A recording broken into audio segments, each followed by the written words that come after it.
everybody, my name is Jesse Halfacre and welcome to my garage. Today, pretty excited. I'm getting ready to start on a project I've been wanting to do for quite some time now.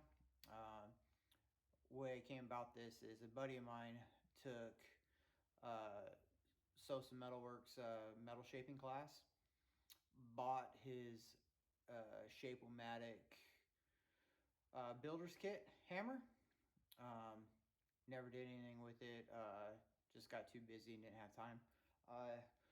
Fast forward a few years, he needed some work done, so we traded. I'm gonna do some work for him, and he's giving me the power hammer kit. So yesterday I cleaned up all the metal.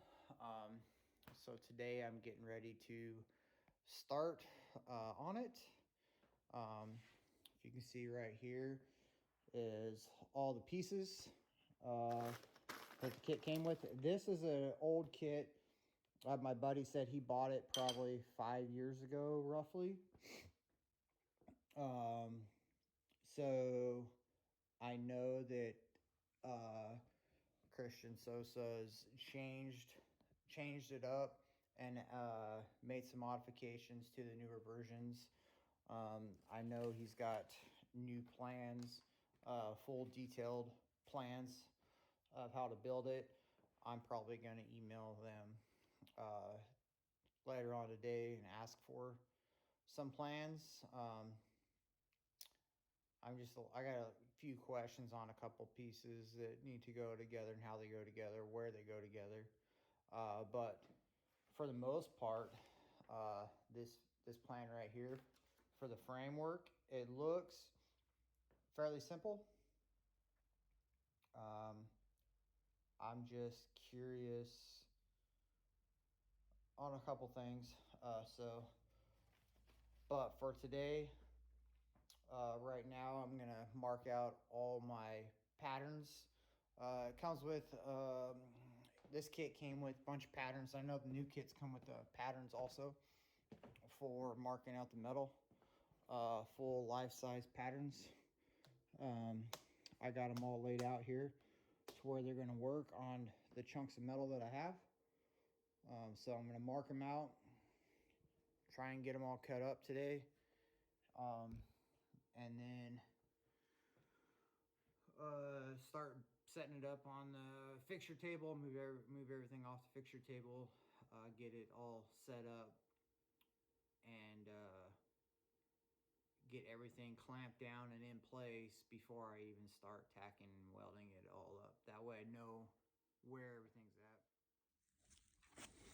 So I got it all cut out and laid out. I am missing a section right there, 5.5 inch chunk.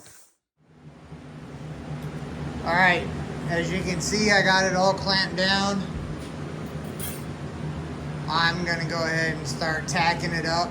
I can't wait till I go get the other piece. Until I go get that piece right there. I want to get it started, getting tacked up. So yeah, I'm gonna get to welding on it.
got it all welded up, at least this portion of it. Flipped it over, got these sides, this side done, so all these are welded all the way around. These ones right here, the fatter welds, there was a gap because of the large radius and the flat surface. There was a gap there.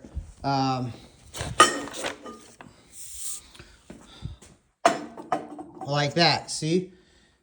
So there was a gap like that on each one of those that were not these ones. Those ones were nice and tight. I beveled the edges so I got penetration. I got weld down inside there. Those ones were fine. It was these ones right here. This side, that side, it's still hot. There was a gap, so each one of these has a double pass over it. I ran it once and then ran another one over it. Did a root pass is what they call it, and then a fill pass on each of those.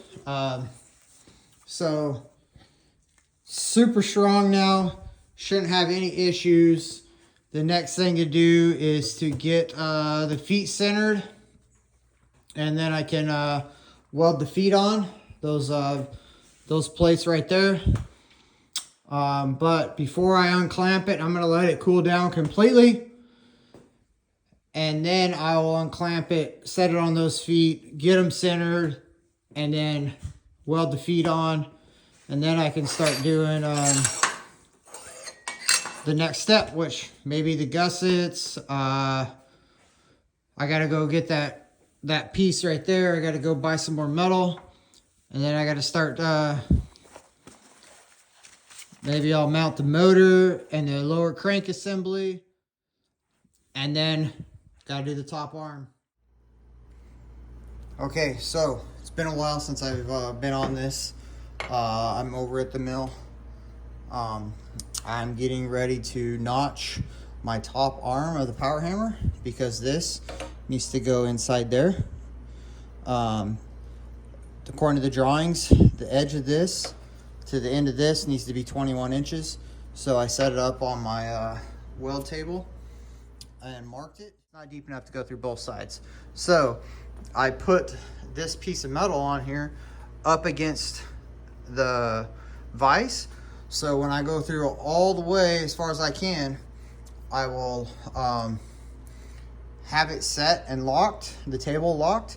I will open the vise, flip this 180 degrees, set it back in, clamp it back down, and it should be in the same exact spot, except this will be on this side. But it's clamped up, it shouldn't move, should be good to go. So I'm gonna start cutting this out, use lots of cutting oil. Okay, making progress. So I drilled, first off, I made a shaft. I got these welded on, then I got a shaft to line these up. And then I set this on top of this shaft with these bolted on and put a center line with a square.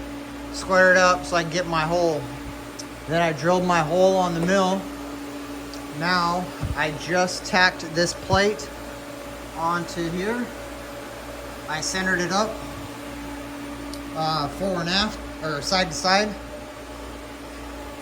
And now I can square up the arm and then tack it in place. And once I get it all tacked up, I bolted these down, tighten these up. But once I get it tacked in place, I can take these out, remove these, fully weld that around there, and then get it in. The directions say I'm supposed to have a 2-inch gap without the dies in here. So I got a 2-inch block and made sure everything was the way it's supposed to be. And now I just need to square it, make sure this arm is square. I really don't know how to do it, with the exception of eyeballing it. But because it's on this pivot arm It can't be very much out, so I'm just gonna set it up and tack it, and then I'll get this thing taken apart and weld it up the rest of the way. And then I can work on the back side, mounting the motor and the arm. The foot pedal, I gotta turn down some rod to 3/4 inch. I don't have any 3/4 inch rod. I need 2 3/4 inch rod pieces for the foot pedal.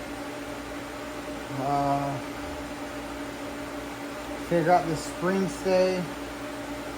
Still not sure how that's gonna work, but we're gonna figure it out.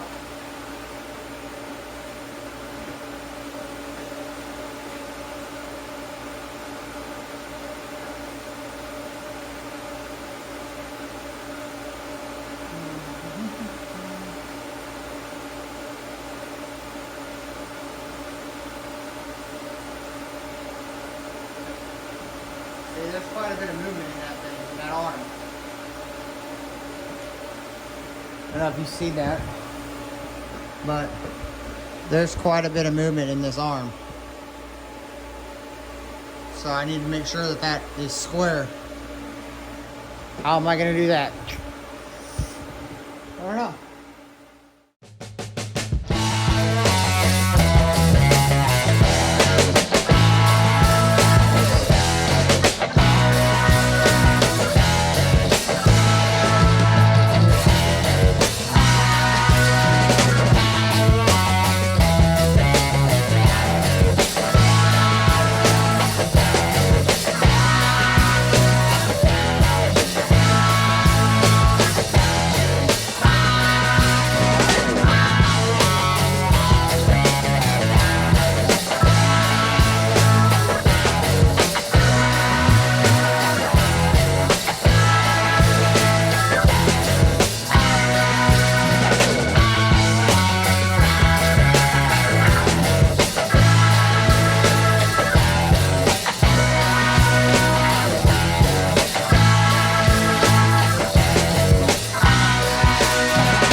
So, what I did was, this is 7 inches wide.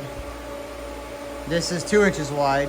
So I marked the center here, marked the center here, lined them up. Now it's straight. So now I can tack it. I'm gonna check it one more time, and then I'll tack it up.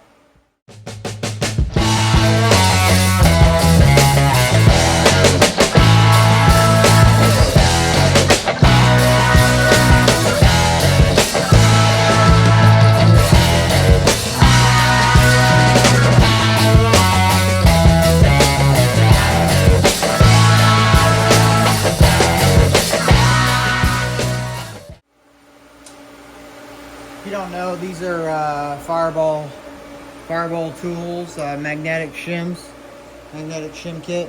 Comes all kinds of different sizes.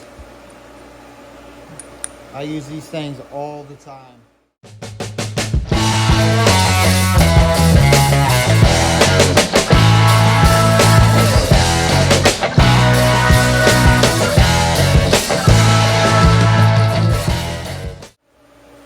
came with all the hardware, grade 8 hardware.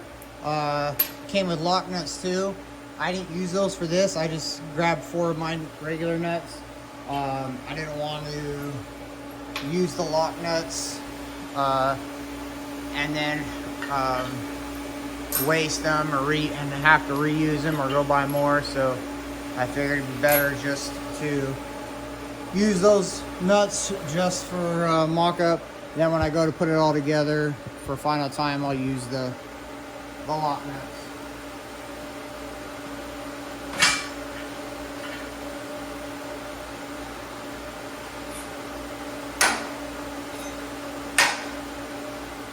There should be. Now I can weld that all the way up. I can weld this all the way up. I can weld this up.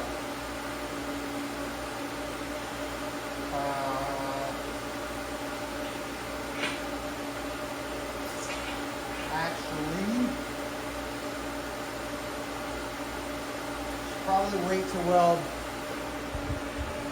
I'm gonna wait to weld this up until I got this back on. Got this welded up, got that welded up, got it back on, and this is locked in place. This is going to move a little bit when I weld, and I think it needs to come that way, just a smidge. So I'm gonna weld that up.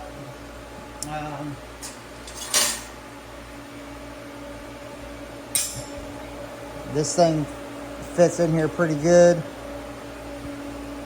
Weld that one up, and then I got another one of these that goes down here. So this thing's coming together nicely. Let's keep welding.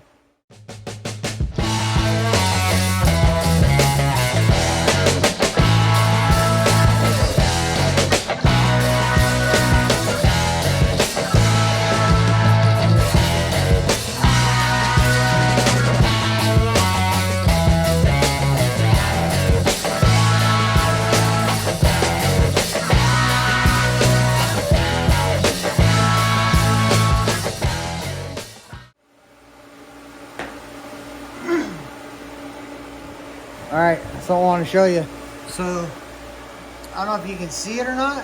You can see it. I beveled all the edges on this so I would get a lot of weld in there. And I'm filling in a lot. I'm making sure to fill it in, fill the welds in with a lot of filler wire. I had to stop right there because my hands got too hot, got too close to it. But I'll do that all the way around. This is 1/2 inch plate. This is 1/4 inch wall thickness. So a lot of heat's going into it.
I think those look pretty good, turned out pretty good.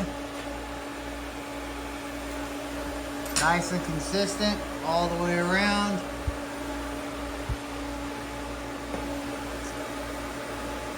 Yeah, looks pretty good.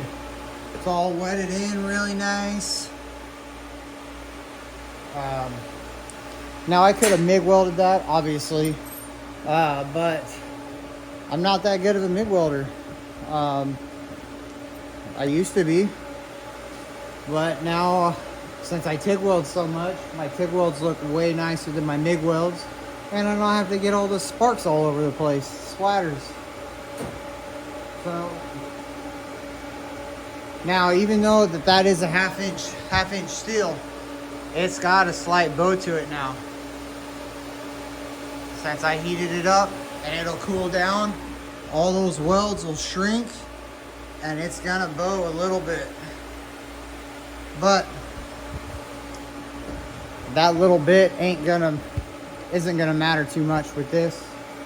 Those will still bolt on there, clamp it down nice and tight.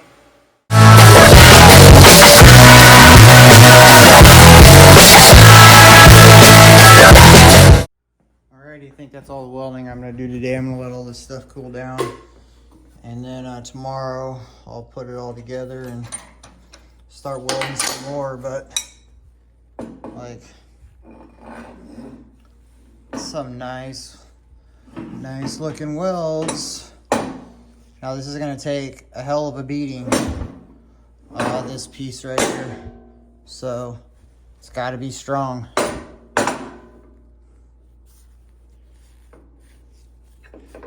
I beveled these edges too, beveled those edges, so I got a lot of filler in there. But yeah, all these edges are beveled. All the edges around the whole perimeter of the frame, everything was beveled. So it all got a lot of penetration, a lot of filler wire to make sure I got good, deep, strong welds in there. So I'm happy the way it's turning out. Eventually, when it's all done, I'll test it out, and then I'll take it out and get it take it all apart and go have it powder coated. But yeah, pretty happy with it. Hit the like, subscribe, hit that notification button if you want to see some more content.